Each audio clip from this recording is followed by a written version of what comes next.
ini 212 yang berasal dari berbagai harokah organisasi yang ada di Indonesia dari 34 provinsi.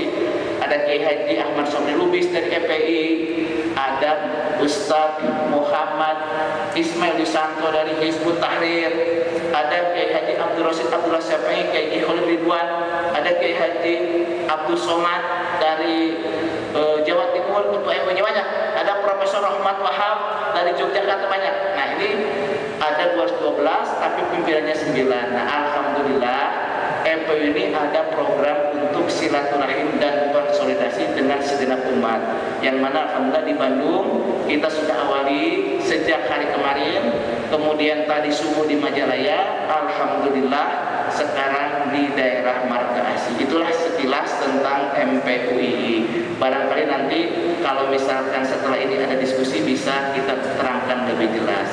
Nah, tema kita pada kali ini adalah membangun kesadaran umat melalui gerakan takbir. Nah, ini nanti kita dengarkan paparan dari Dr. Abdullah Hamamiyah, dari Ustadz Ahwan dan dari Prof. Daniel. Ini arahnya kemana?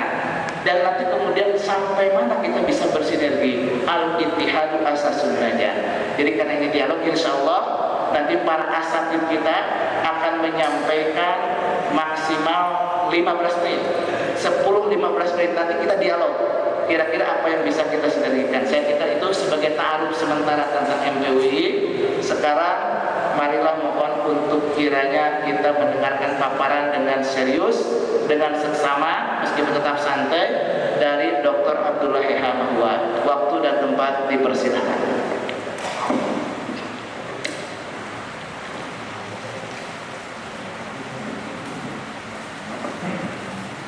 Assalamualaikum warahmatullahi wabarakatuh.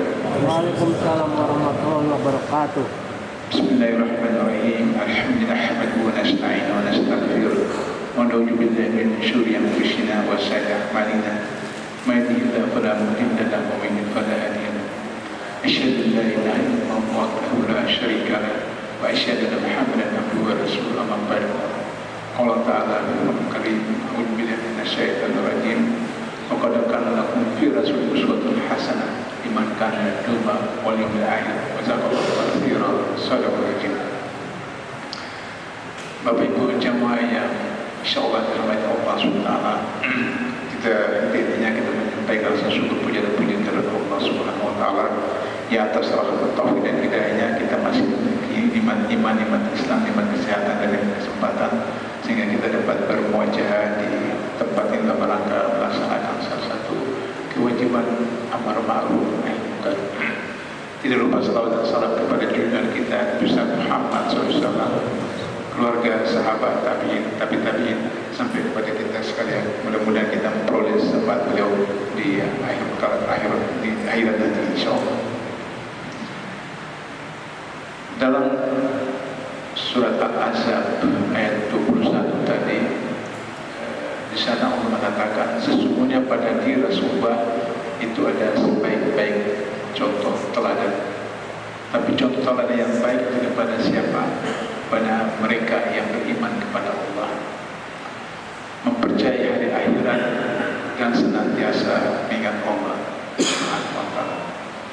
Jadi percaya kepada Allah, modal utama pertama adalah percaya kepada Allah yang sehari-hari kita kenal dengan iman kepada Allah, akidah, tauhid.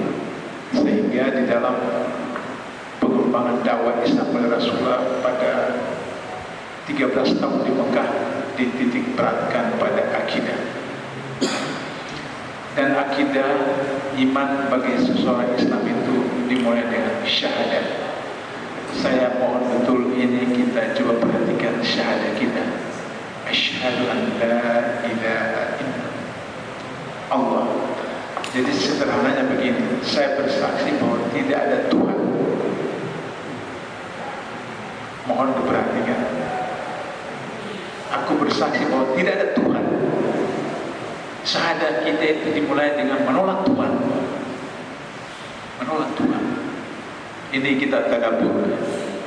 Kenapa syahadat kita mulai dengan menolak Tuhan? Karena Tuhan itu menurut kamus adalah sesuatu yang membuat kita bergantung sepenuhnya pada Dia. Itu Tuhan, Ilah. Maka ketika pangkat jabatan kita membuat kita meninggalkan Al-Quran, meninggalkan Sunnah sepenuhnya kepada jabatan, pekerjaan, kedudukan, meskipun tidak halal, meskipun batil, maka kita telah menuhankan jabatan kita. Kita telah menuhankan jabatan kita sebagai presiden, menteri, gubernur, wali kota, bupati, camat, lurah, DPR, DPRD. Tuhan kita. Karena itu Fir'aun menempatkan dirinya sebagai Tuhan. Dan Allah perintahkan Nabi Musa untuk datang menyampaikan kebenaran kepada Fir'aun. Dalam sejarah kita tahu bahwa karena begitu luar biasanya perlawanan Musa, maka Fir'aun yang melantik dirinya sebagai Tuhan itu menganggap bahwa dia sendiri harus menangkap Musa. Maka dikejar Musa. Musa dengan umatnya lari meninggalkan kota Kairo menuju Laut Merah. Di depan laut, di belakang Fir'aun dengan Musa. Apa yang harus dilakukan? Maka dia menyerahkan diri sepenuhnya mutlak kepada Allah. Ya Allah, di depan saya laut, di belakang Fir'aun. Kata Allah, pukulkan tongkat. Menurut logika kita, apa manfaatnya tongkat? Ini laut, ini Fir'aun. Tapi itu perintah Allah. Maka apapun Allah perintahkan harus laksanakan. Itu adalah iman, itu adalah akidah, itu adalah. Maka dipukulkan tongkatnya, terbelah laut. Ketika penyerahan diri secara total kepada Allah SWT, maka semua ilmu, nalar, teori tidak berlaku. Yang berlaku adalah ketentuan Allah. Terbelah laut, maka Musa dengan umatnya menyeberang. Karena sombong anggota kaburnya Fir'aun, dia kejar masuk. Ketika Musa dengan pasukannya, dengan umat Islam diseberang, Allah tutup itu laut. Dan Fir'aun dengan pasukannya tenggelam. Dan Allah abadikan jasad Fir'aun untuk bisa kita saksikan hari ini di Mesir.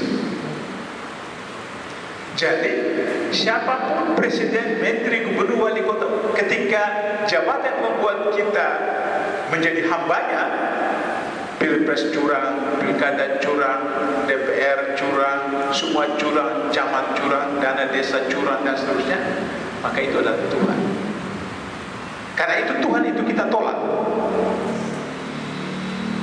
Ada yang karena harta kekayaannya menjadikan dirinya itu menghamba kepada hartanya. Korup. Kunci-kunci gudangnya itu dibawa oleh unta. Kuncinya saja dibawa oleh unta. Bagaimana banyaknya harta kekayaannya? Tapi karena dia merasa kekayaan itu usaha dia, ikhtiar dia, pekerjaan dia, bukan karena Allah, Allah tenggelamkan dia dengan hartanya semua. Jadi harta tidak akan dibawa nanti. Istri kita cantik, wah luar biasa, suami kita ganteng. Tapi 10 tahun terakhir pengalaman saya di KPK, suami istri ditangkap KPK.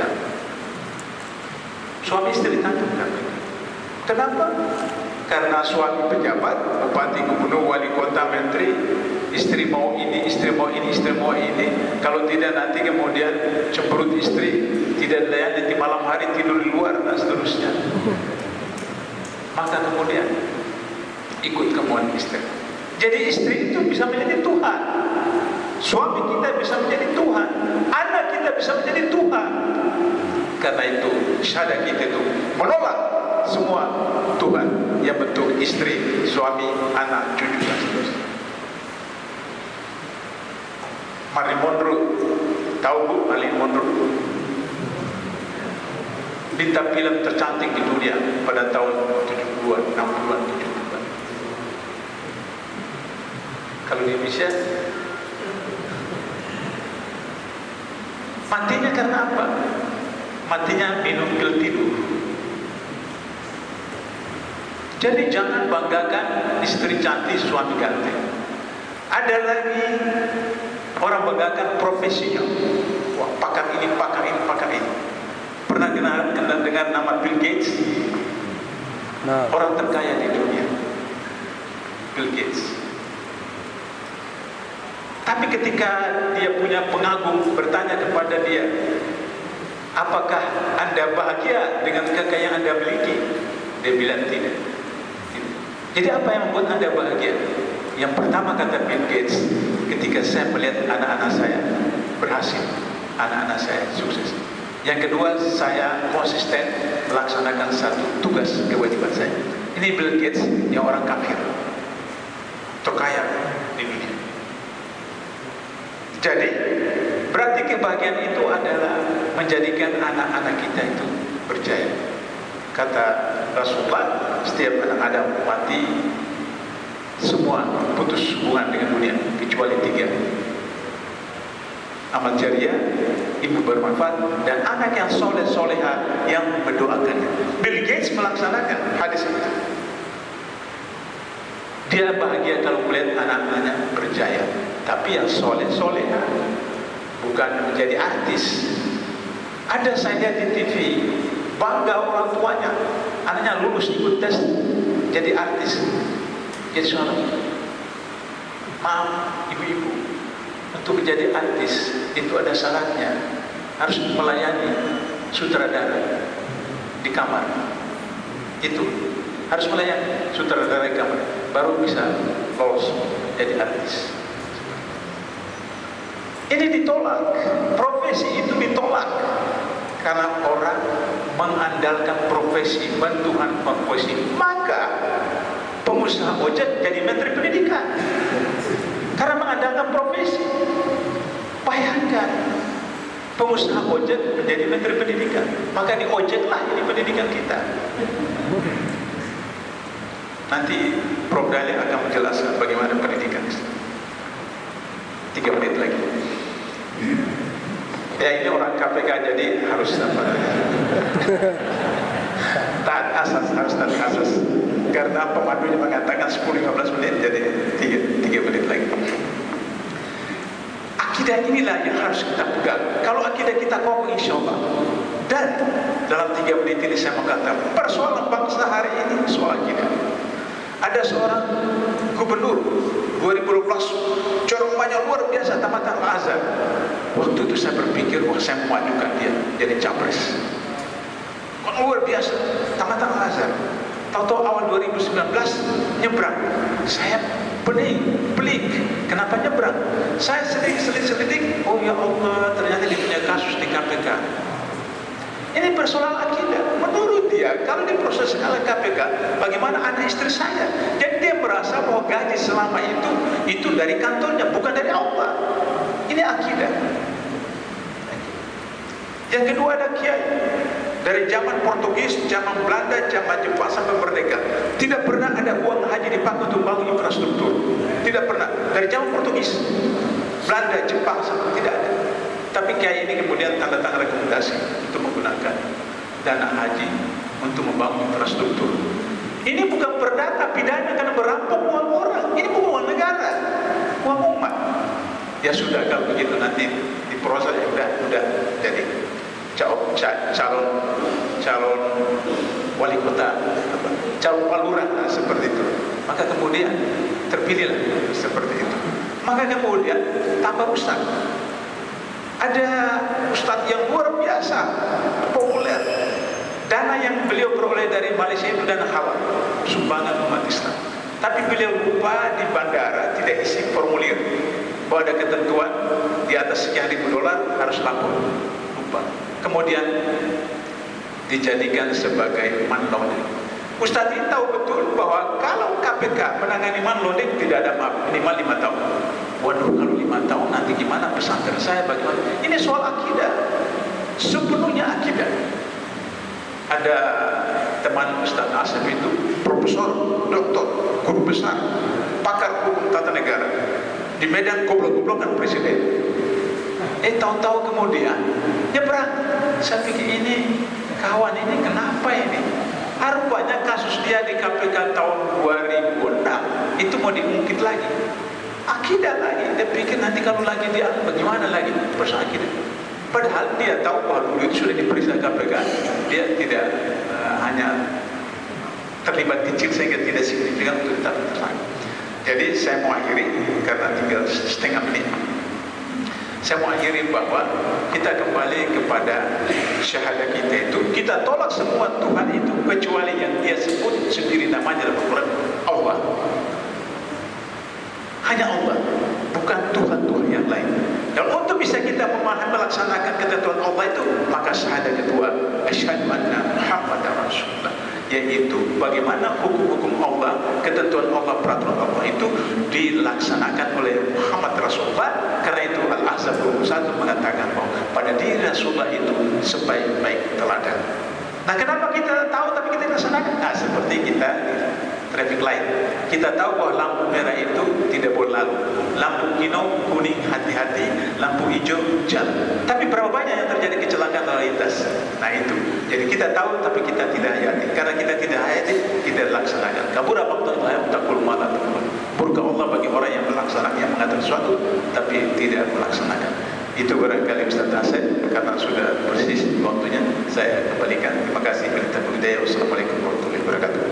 Waalaikumsalam warahmatullahi wabarakatuh. Jazakallahu khair kepada Ustaz Abdullah bahwa ini sengaja 15 menit supaya nanti para tokoh, para asatid bisa menyampaikan tanggapan atau masukannya atau pertanyaannya.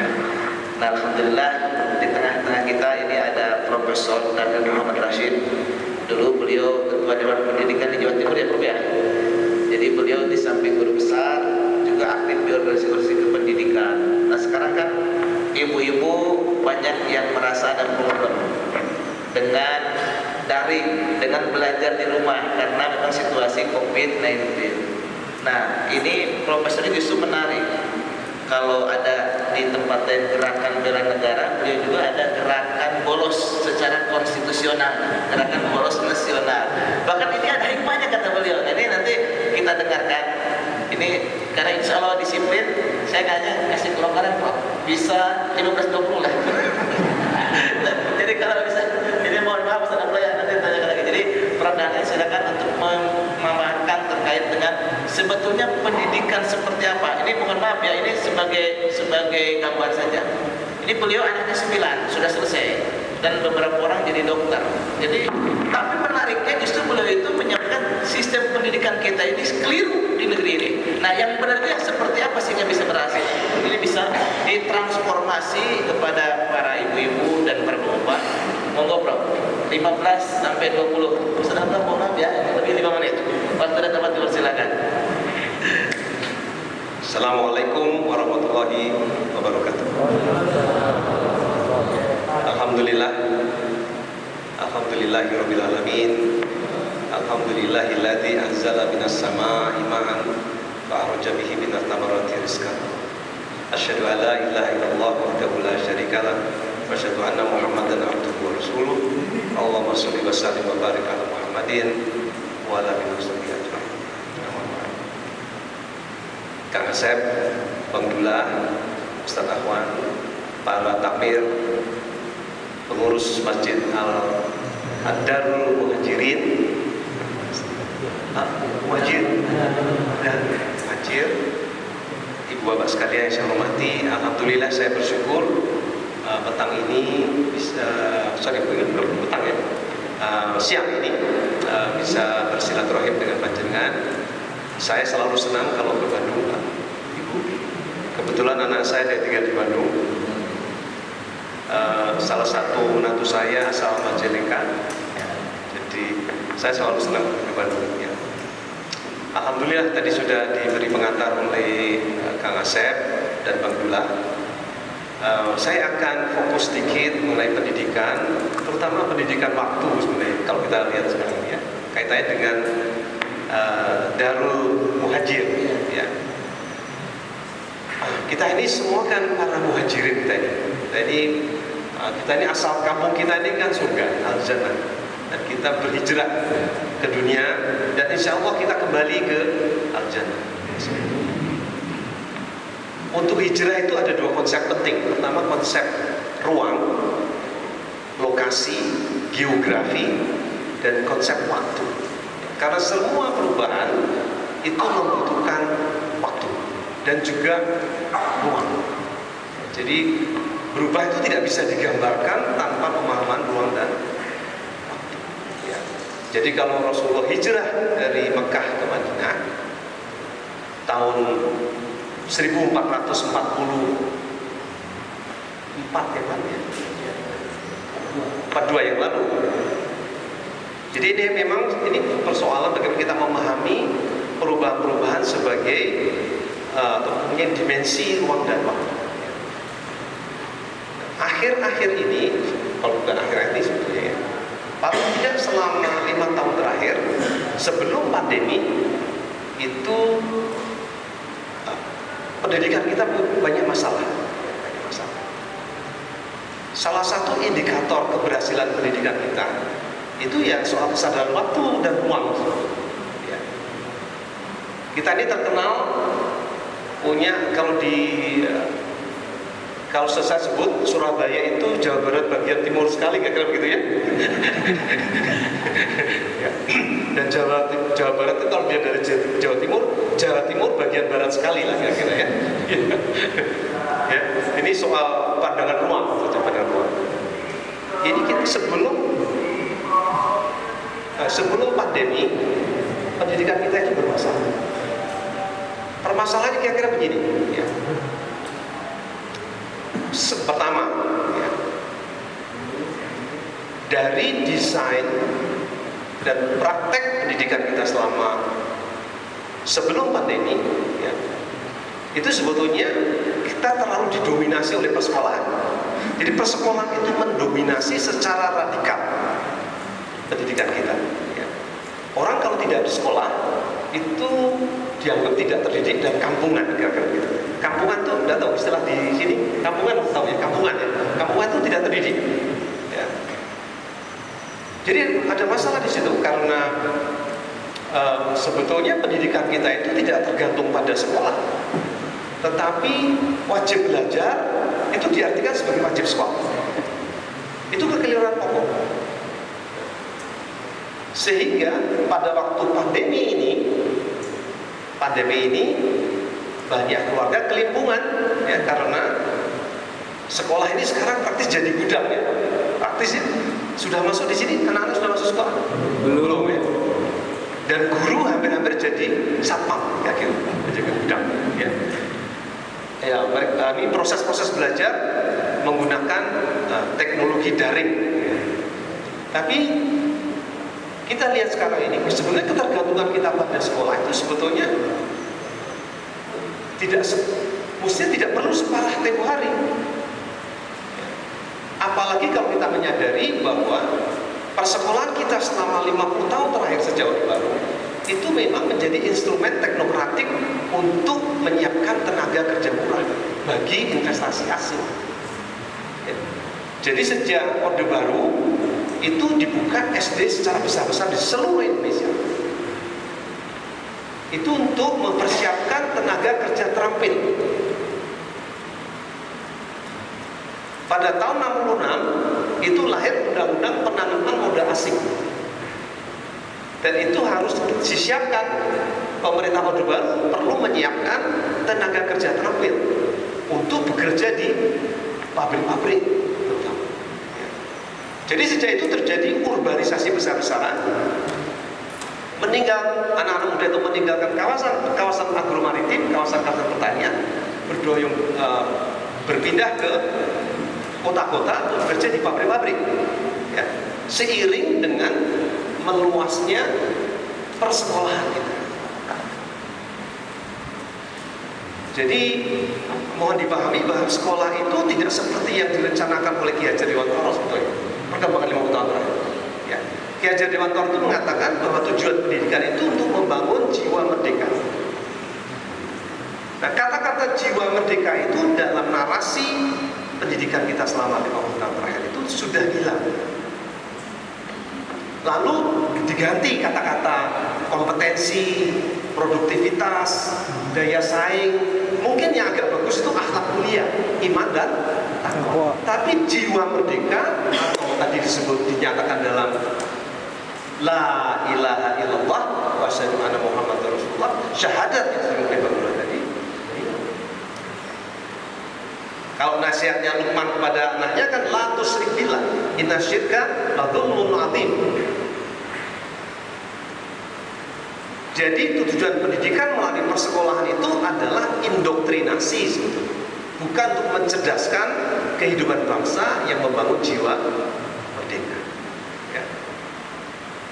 Tetapi propaganda sekolah itu begitu kuat sehingga ada dua lembaga yang jadi korban. Pertama itu keluarga. Sebetulnya tugas utama keluarga itu adalah tugas-tugas tarbiyah. Jadi kalau seorang lelaki dan perempuan menyatakan akan menikah dalam satu ikatan pernikahan, itu tugas utama keduanya adalah tugas-tugas tarbiyah. Pertama itu ya. Tapi tadi banyak orang tua yang pasrah bongkongan istilahnya kepada sekolah. Bahkan mau membayar berapapun biayanya. Kalau di Surabaya itu ada kelas-kelas itu sekolah itu. Ya. Ada kelas yang elit, ya. Tidak tahu di majalah Kopo ini, ya. Tapi di Surabaya itu ada kelas. Kalau kelas